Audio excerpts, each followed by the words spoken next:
What is up, YouTube? It's Katie from EO Fitness here. Today I'm going to take you through a single arm dumbbell row. The row has about 1 million different variations, and similarly to the lat pull down, it is a staple back movement, so you'll see it in a lot of different back workouts.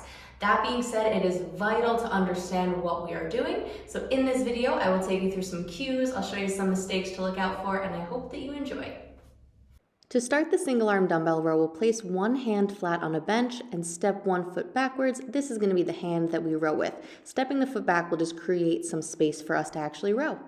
We'll grab our dumbbell, we'll pull the shoulder blade back and then continue pulling through until the knuckles are lined up with the bottom of the ribs.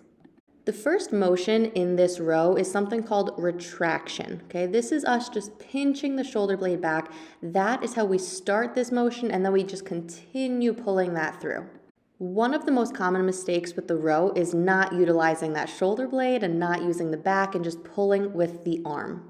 We are missing out on vital lat recruitment, rhomboid recruitment, mid-trap recruitment, just everything. Instead, think about pulling the shoulder blade as close to the spine as you can and really pulling the chest through at the top of the motion. The second most common mistake I see is not inherently wrong. Okay, yes, this is a little bit sloppy, but we can do something called an arc row like this. The mistake here, again, not inherently wrong, but the mistake here is pulling too far back. Ideally, we want about 90 degrees in the elbow at the top of a row. Let's take a second to look at this movement from the back without any weight to see what the shoulder blade is actually doing.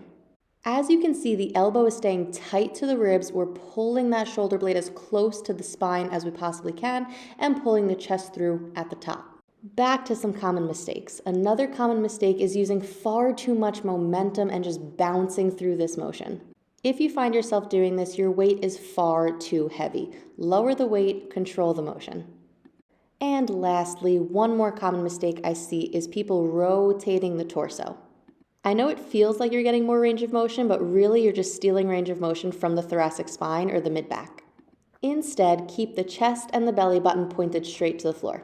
And that is the single arm dumbbell row.